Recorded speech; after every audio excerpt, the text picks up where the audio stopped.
Kamu duduk di seberangnya. Cahaya lilin menari-nari di wajahnya, menciptakan bayangan yang membuatmu merasa aman. Dia memberimu sebuah kotak kecil terbungkus beludru. Kamu pikir itu adalah tanda cinta, sebuah persembahan.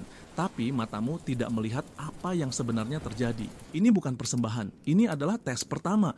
Sebuah item yang ditambahkan ke neraca keuangannya yang tak terlihat. Selamat datang di peraturan pria nomor 7.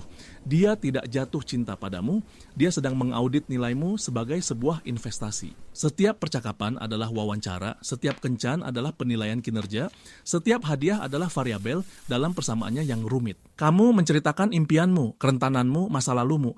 Kamu pikir kamu sedang membangun keintiman. Salah. Kamu sedang menyerahkan data untuk analisis risiko. Kamu sedang mengisi kolom kewajiban dan aset dalam laporannya. Pernahkah kamu bertanya-tanya mengapa tatapannya terkadang terasa begitu jauh? Seolah dia sedang membaca daftar, bukan menatap jiwamu. Pernahkah kamu merasakan kehangatannya tiba-tiba padam seperti lilin ditiup angin setelah kamu menunjukkan kelemahan? Kerentananmu bukanlah jembatan menuju hatinya. Itu adalah angka merah di bagian bawah spreadsheet-nya. Ini bukan kejahatan, ini adalah biologi. Ini adalah psikologi evolusioner yang mengenakan topeng romansa. Pria dalam level primal mencari mitra yang memaksimalkan peluang kelangsungan hidup dan kesuksesan. Bukan hanya untuknya, tapi untuk warisannya. Dia tidak bertanya, apakah aku mencintainya? Dia bertanya, apakah dia menambah nilaiku? Apakah dia akan menjadi aset dalam jejaring sosialku?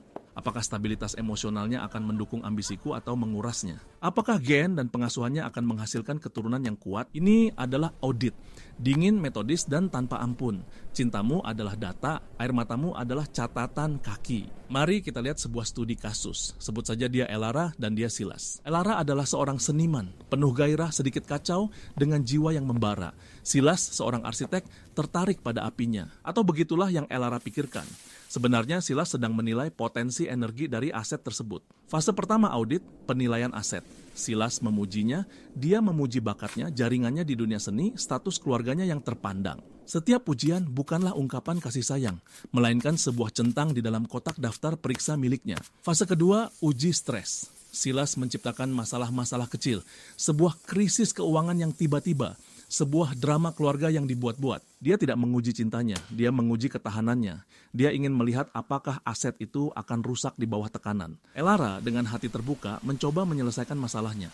Dia menawarkan dukungan emosionalnya, bahkan sumber dayanya. Hasilnya, dia lulus ujian stres tetapi dengan catatan, cenderung mengalami depresi emosional. Sebuah kewajiban baru telah dicatat. Fase ketiga dan terakhir, proyeksi jangka panjang. Silas mulai berbicara tentang masa depan, bukan dengan gairah, tetapi dengan logika seorang perencana kota. Disinilah Elara membuat kesalahan fatalnya. Merasa aman, dia mengaku.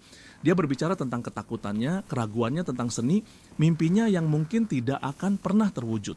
Dia menunjukkan kepadanya risiko investasinya, ketidakpastian, potensi kegagalan. Audit selesai. Kesimpulan, aset tidak stabil, risiko lebih besar daripada potensi keuntungan, investasi tidak disarankan. Silas mulai menjauh. Panggilannya menjadi jarang, kehangatannya lenyap. Tidak ada pertengkaran besar, tidak ada drama. Hanya penarikan dana yang tenang dan efisien. Elara hancur, bertanya-tanya apa kesalahannya. Dia pikir dia telah kehilangan cinta dalam hidupnya.